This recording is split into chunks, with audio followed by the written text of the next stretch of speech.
comedian David Boyle and I'm quitting alcohol.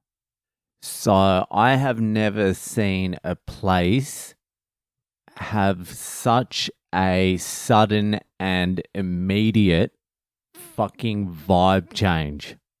The sun came out for like 10 minutes yesterday. It's the first warm day. The snow started melting and cunts just came out. Kids were playing in the park. Black dudes were dunking. Chicks were running around. Pasty white chicks were running around in fucking basically bikinis. I saw a dude today. Today's even better. Today the vibe has fucking amped up another gear. Everyone's on board. I saw a guy today. I thought it was a girl. I thought it was a girl running with her tits out. And so I almost crashed the car. I almost stopped in the middle of the road, reversed to take a double look.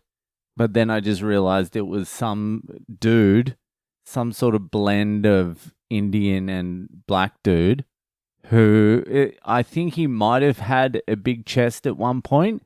But it was a long winter for this dude.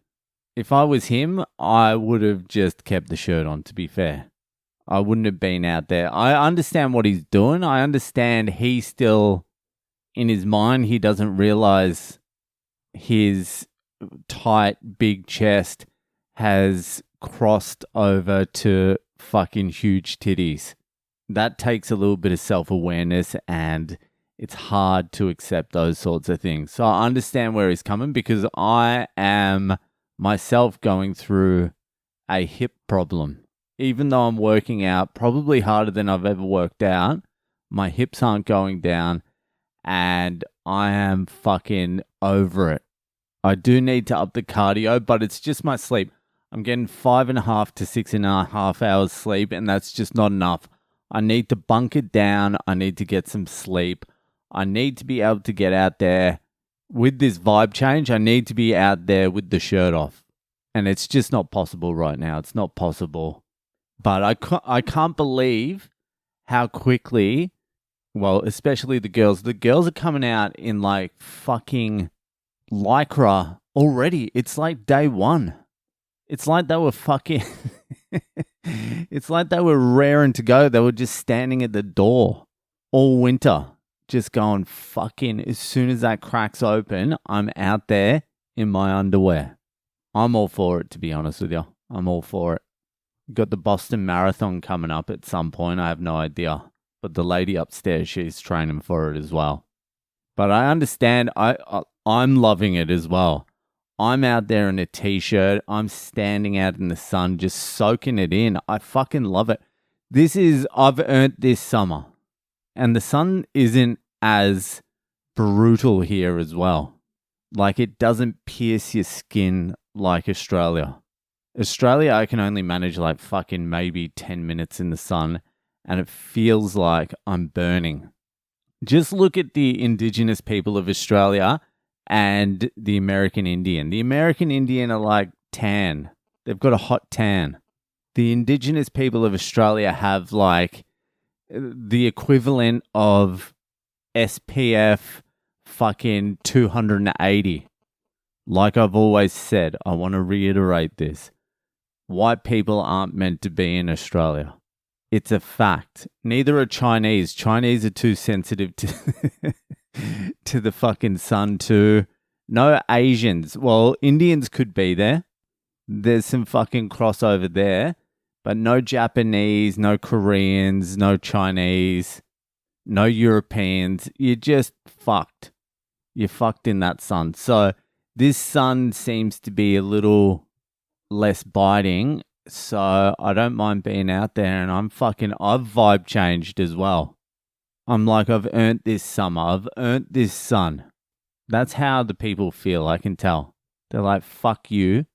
I am absorbing every last fucking gamma ray while it's still here. While I can be out here, I'm going to be out here.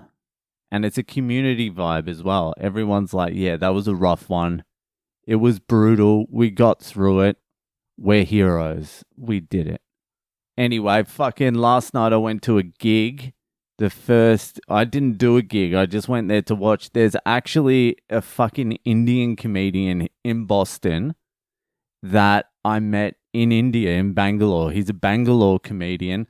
I met him briefly fucking at the end of COVID when I was living in India. And I remember him. I remember him very vaguely. We only spoke for like a minute. And he said then that he's moving to Boston. Well, he said he's moving to the US. And I completely forgot. And then I saw a comedian friend of mine, Wolfie, was on fucking Kill Tony. And so I was sending him a message about that a few months back. And I'm like, fucking, what's the go in the US? I'm not fucking clawing my way through an open mic scene. And he's like, I actually know this guy from fucking Boston. He's in Austin at the moment. Give him a message. And I fucking hooked up with that guy.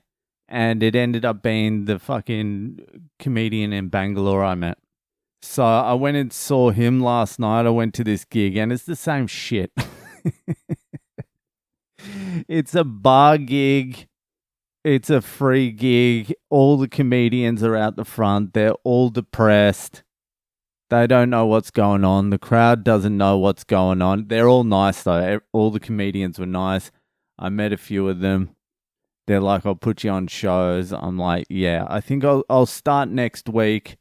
I just want to watch a few gigs first before I fucking foray into this shit again. But I'm going to go to another gig tonight, watch that. So baby steps, but it's part of the vibe change. The vibe changed. The sun came. I'm back at comedy. It's all happening. I just need to fuck off my bitch hips. I need to get rid of them somehow. Maybe I need to stop eating so much as well. That could be a problem. Anyway, fucking that'll do it for today, and I'll see you the fuck later.